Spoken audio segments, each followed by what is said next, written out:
વિશ્વનાથ સતવા બાબા trust સંચાલિત Shri Dineshbhai Shamjibhai Ravani science કોલેજના online video લેક્ચરમાં આપ સૌ Hello everyone, BSc Semester 3, Subject Microbiology, Paper 303, Microbial Physiology and Metabolism, Unit 1, Microbial Nutrition, Modes of Nutritional Uptake and Factor Affecting and Introduction of Metabolism. Topic: Factor Affecting Microbial Growth. હવે આગળના જે લેક્ચરમાં આપણે ભણ્યા કે ઓર્ગેનિઝમ્સને ગ્રો થવા માટે જે ન્યુટ્રિશનલ રિક્વાયરમેન્ટ છે, બેઝિક જનરલી કાર્બન સોર્સ છે, ઓક્સિજન સોર્સ છે, નાઇટ્રોજન્સ છે, હાઇડ્રોજન્સ જેવા જે સોર્સિસ, માઇક્રો એલિમેન્ટ્સ છે, મેક્રો એલિમેન્ટ્સ છે અથવા તો ગ્રોથ ફેક્ટર વિશે વાત કરી. પણ હવે ઓર્ગેનિઝમ્સ જેમાંથી ન્યુટ્રિશન મેળવે છે તેના માટેનું આપણે જે ન્યુટ્રિયન્ટ કોન્સન્ટ્રેશન અથવા તો જે મીડિયમ બનાવીએ છીએ એની સિવાયના બીજા ગ્રોથ ઉપર જે કંઈ પણ ફેક્ટર ઇફેક્ટ કરે છે એ કયા છે, તો એના વિશેની વાત છે એ આપણે આજના લેક્ચરમાં કરશું. Factor affecting growth of micro organism, એમાં જે એન્વાયરમેન્ટલી અથવા તો ફિઝિકલી કેમિકલી જે ફેક્ટર છે એ આપણે જોશું.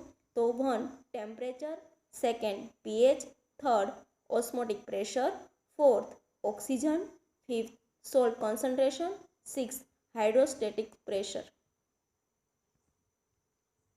First, temperature. Temperature is the most important factor that determines the rate of growth, multiplication, survival and death of all living organisms. હવે જે ટેમ્પરેચર છે કેવું ફેક્ટર છે, તો કે મોસ્ટ ઇમ્પોર્ટન્ટ ફેક્ટર છે. એ શું કરે છે, તો કે જે ગ્રોથ રેટ છે, મલ્ટિપ્લિકેશન એટલે એક સેલ્સમાંથી બીજા ઘણા બધા મલ્ટિપલ સેલ્સ બને છે, એ સર્વાઇવલ અને death of living organisms. High temperature damage microbes by denaturing enzymes, transport carrier and other proteins. જો ટેમ્પરેચર છે એ હાઈ હશે તો શું થશે કે ઓર્ગેનિઝમ્સની અંદર જે એન્ઝાઇમ્સ છે એ વર્ક કરે છે, એ એન્ઝાઇમ્સ શું થશે તો કે હાઈ ટેમ્પરેચરે એન્ઝાઇમ્સ છે એ ડીનેચર થઈ જાય છે.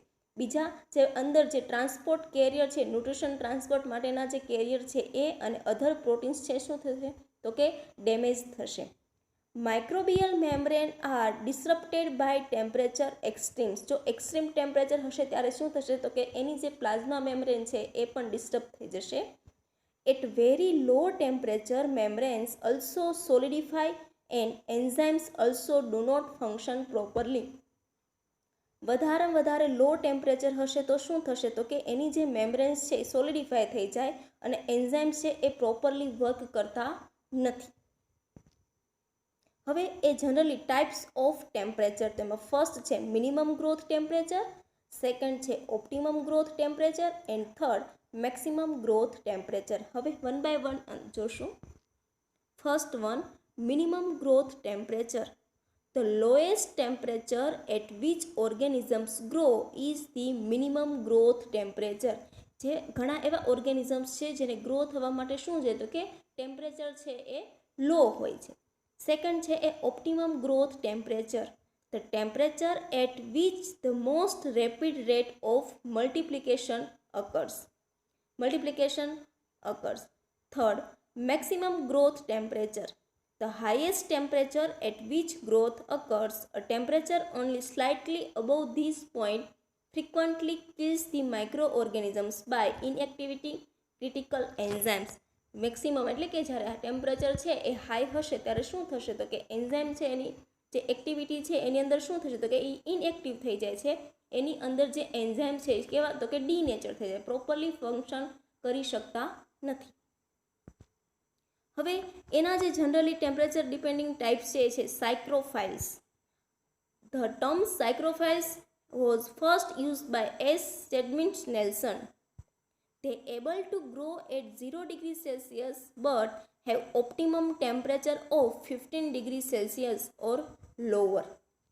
The physiological factor responsible for the low temperature maxima for strict saprophiles are not entirely clear, but some factors that have been implicated are heat instability of ribosomes and various enzymes, increased leakage of cell component and impaired transport of nutrient above the maximum temperature. Second, mesophiles. They are able to grow between the range of 20 degrees Celsius to 40 degrees Celsius. All bacteria that are pathogenic for humans or warm-blooded animals are mesophiles.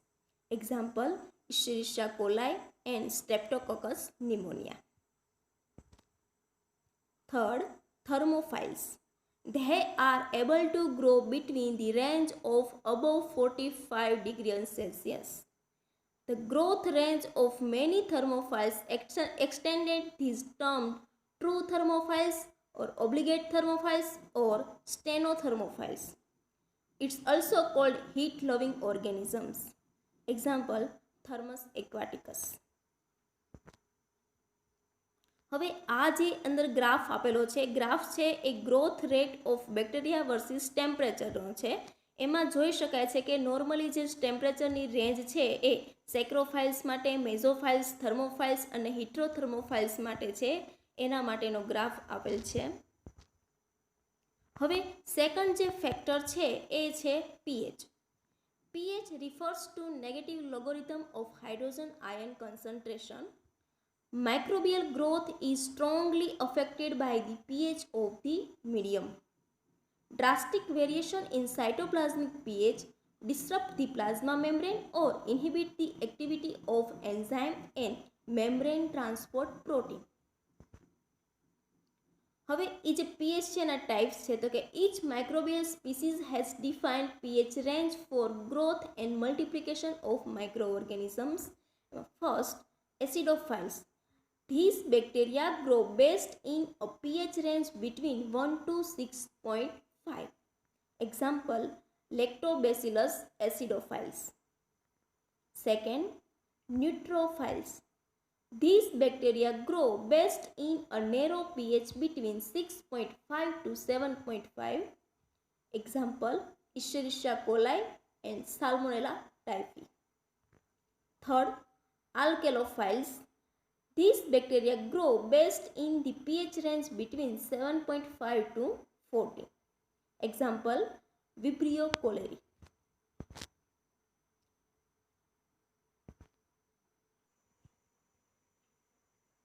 Third, osmotic pressures. A. Hypertonic solution. High osmotic pressure remove water from cell, causing shrinking of cell's membrane. It's also called plasmolysis, used to control spoilage and microbial growth. આ જે figure છે આપણને જોવા મળે છે હાઇપરટોનિક ઓર પ્લાઝ્મોલાઇસિસ. એની અંદર શું થયું છે તો કે જે સેલ્સ છે એની અંદરથી વોટર છે રિમૂવ થઈ જાય છે, એટલે શું થયું કે સેલ્સ છે જનરલી શ્રિંક થઈ જશે.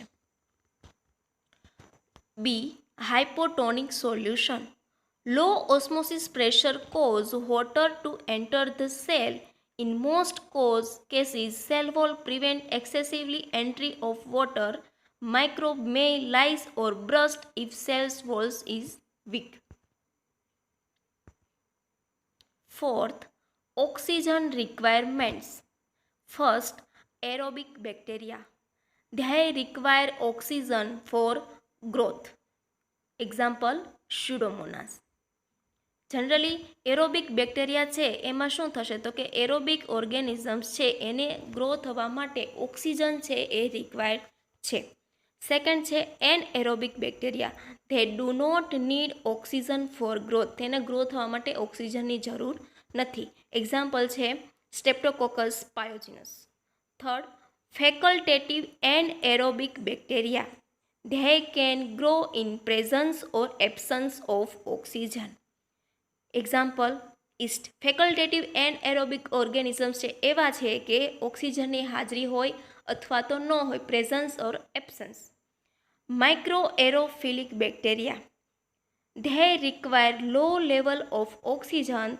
The high level of oxygen is toxicant to the microbes.